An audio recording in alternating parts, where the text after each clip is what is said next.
Boker Tov Yerushalayim, Boker Tov Yoel. Aujourd'hui, c'est avec plaisir que nous te recevons dans le Machon Meir.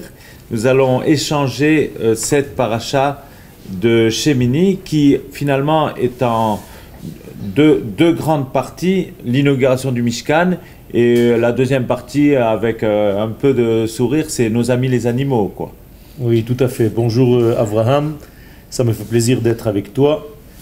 Et en fait, c'est une paracha qui est hors norme.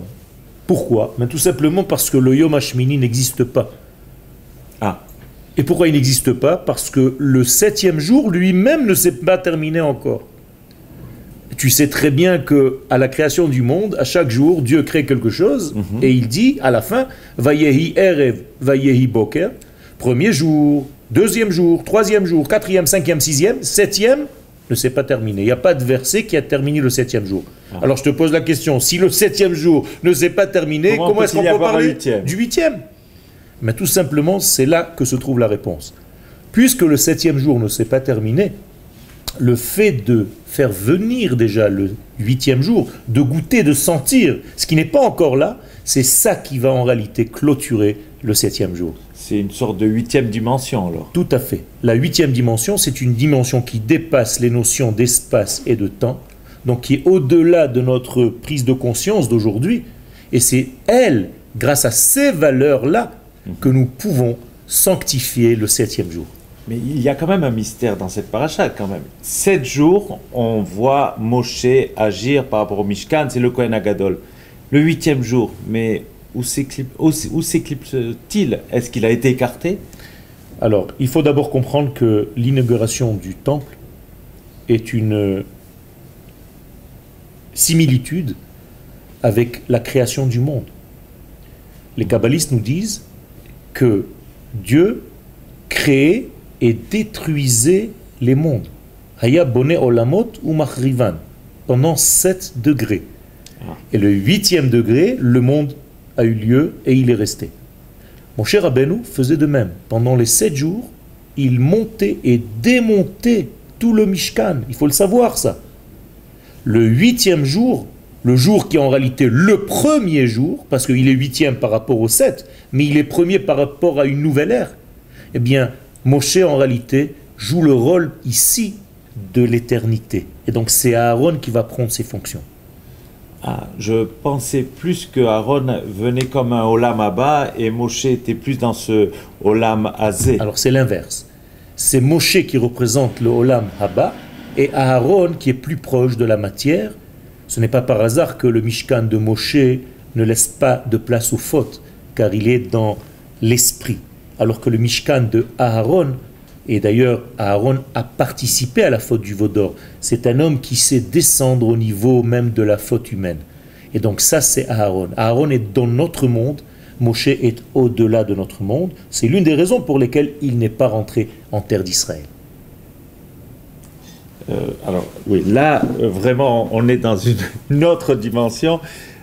Est-ce que dans le cerveau humain, on parle toujours de cerveau droit et de cerveau gauche? Il y a le côté raisonnement logique et le côté imaginatif. Alors, qui est le cerveau droit, qui est le cerveau gauche dans cette histoire entre Moshe et Aaron? Ce que tu représentes ici comme cerveau droit, comme cerveau gauche, s'appelle dans le langage des kabbalistes la chokhma et la bina. Voilà. La sagesse et le discernement. Alors cette sagesse, en réalité, c'est la Torah de Moshe. Moshe est la Torah de la sagesse. Donc on pourrait dire que c'est plus le raisonnement et la logique. Le raisonnement, mais en fait ce n'est pas un raisonnement humain. C'est un raisonnement qui est au-delà des normes de ce monde. C'est une chokhma elohite, c'est-à-dire une sagesse divine.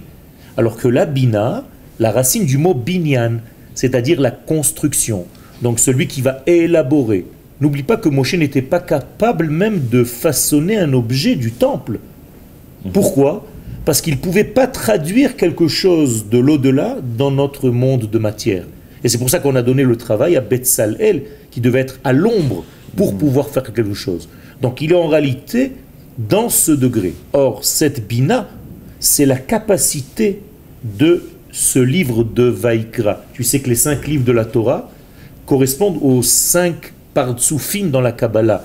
Le Keter, la Chokhma et la Bina. Donc Bereshit, Shemot, Vaikra. Donc nous sommes dans le livre de Vaikra, dans ce cerveau gauche. Ce qui veut dire quoi? Ce qui veut dire que nous sommes dans un livre qui a trait à la logique, mais au niveau de l'imaginaire humain. Et Aaron, c'est l'imagination qui rentre en jeu.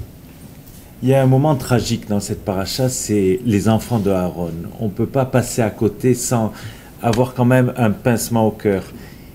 Finalement, ils ont voulu exprimer un grand amour envers Dieu. Et là, ils sont punis. Comment on peut expliquer? Se rapprocher trop de Dieu, ce n'est pas si bien que ça. On ne peut pas parler de punition, puisque la Torah elle-même définit ce qui s'est passé comme Bikrovai et Kadesh. C'est-à-dire Dieu lui dit lui-même à Moshe, c'est en ces deux personnes qui étaient proches de moi, Nadav et Avihu, que je me suis sanctifié. Alors comment est-ce qu'on peut expliquer? Le Rav Kook, dans son traité de Oroth, dans son livre de Oroth, appelle cela Haït Partsut la Shamaim, c'est-à-dire le fait de rentrer dans un monde qui est en réalité au-delà de ce que tu es. Et là, c'est une faute que malheureusement, même chez nous, beaucoup d'entre nous ne comprennent pas. On ne peut pas monter vers le ciel. Il ne s'agit jamais de monter, même en spiritualité. À chaque fois qu'on dit à quelqu'un « tu es monté en sainteté », c'est tout simplement laisser Dieu descendre dans notre monde. Donc en réalité, le sens... C'est-à-dire on doit se retenir pour monter vers Dieu? On ne peut pas monter vers Dieu. Monter vers Dieu, c'est déjà de la Avodah Zara. Si tu montes vers Dieu... C'est de la prétention. C'est même pas seulement de la prétention, c'est que tu as arrivé à quantifier Dieu, à lui donner un degré vers lequel tu vas. Comment tu peux limiter Dieu, aller vers quelque chose? Ça sous-entend d'ailleurs qu'il n'est pas là où tu es. Si tu dois partir... On veut se rapprocher, mais on ne peut pas monter. Alors, on ne peut pas se rapprocher de Dieu. On le laisse venir à nous traverser.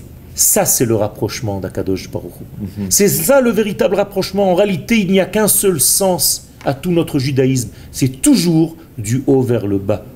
Tu dois t'ouvrir, tu dois être disponible, tu dois être libre pour laisser l'infini te traverser.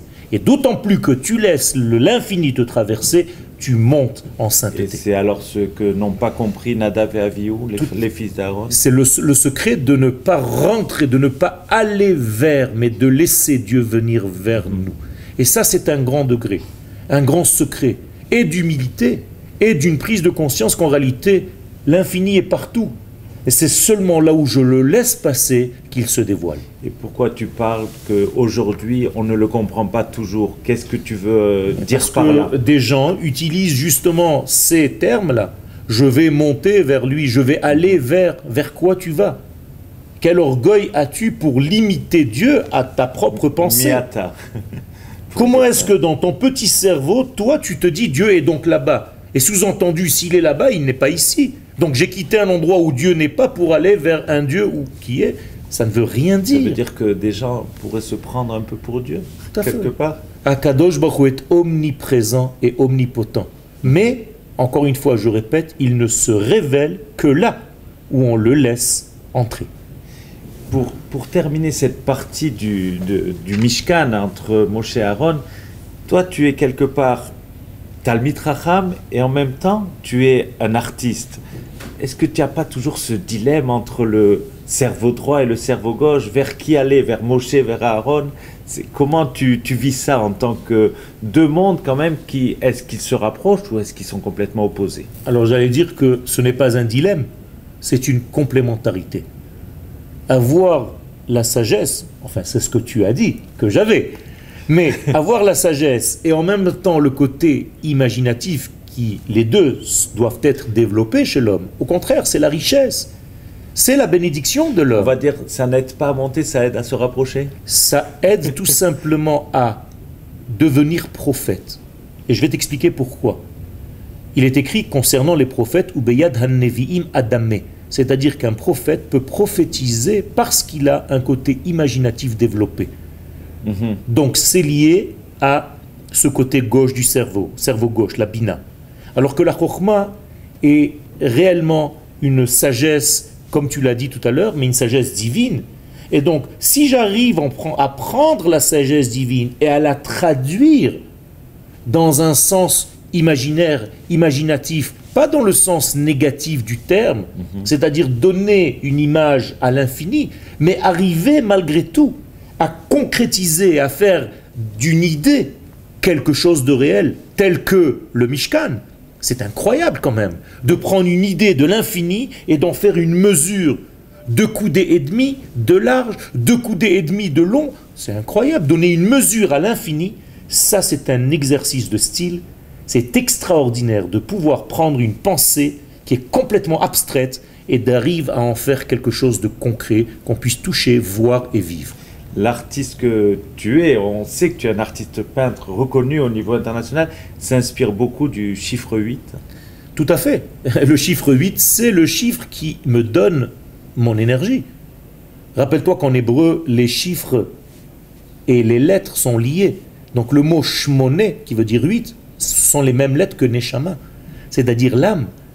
Lorsque je suis dans le 8, eh bien mon travail qui lui est dans le 7 se remplit de l'intensité de l'âme de la chose. C'est-à-dire que je fais l'union entre l'âme et le corps dans chaque œuvre. Et le danger, quand on est un peu trop près du 8, est-ce que ce n'est pas d'oublier le 7 et la terre, le réel? Tout à fait. C'est pour cela qu'on faisait jurer le grand prêtre le jour Yom Kippourim, lorsqu'il entrait dans le 8 en fait, dans l'infini, de revenir vers le fini. Le but, c'est ne pas de nous éloigner de ce monde, c'est d'aller goûter les éléments de l'ordre de l'au-delà, mais afin de revenir abreuver ce monde.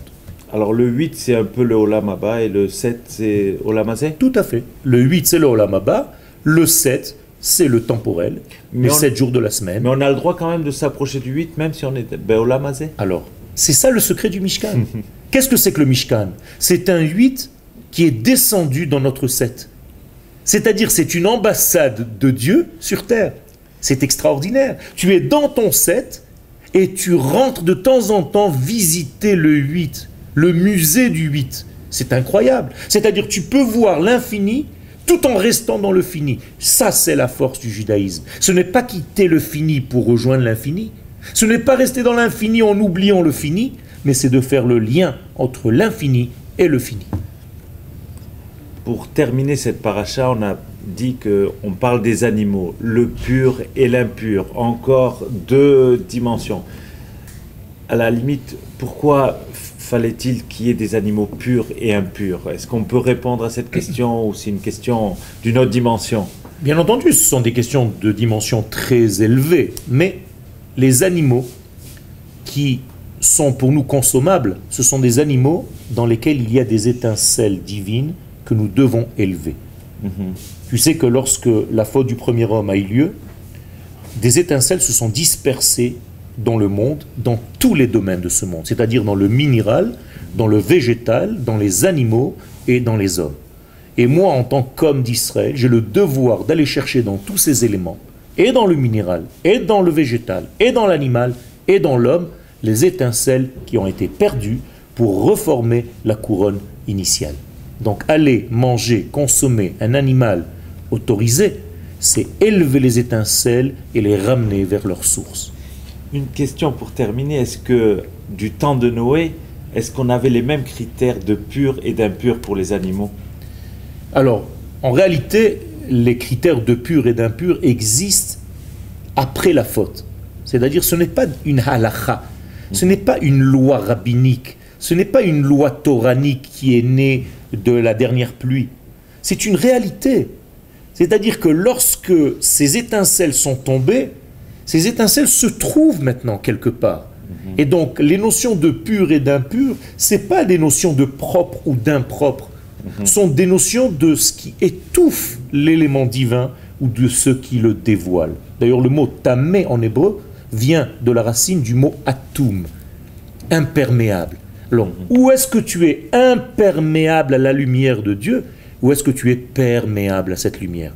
Donc nous devons en réalité nous occuper de ce qui est perméable pour pouvoir libérer ces lumières et reformer le monde tel qu'il était au départ, c'est-à-dire revenir à la source des choses et encore plus haut. Merci beaucoup Yoël. J'espère que ceux qui nous ont entendus ont réussi un peu à s'élever en même temps que nous, parce que personnellement je me suis élevé grâce à toi. Nous nous retrouvons donc ce Shabbat pour la paracha Shemini. Merci au Machon Meir qui nous accueille toujours ici et à très bientôt. Shabbat Shalom. Toda rabba likula, merci Avraham. Shabbat Shalom.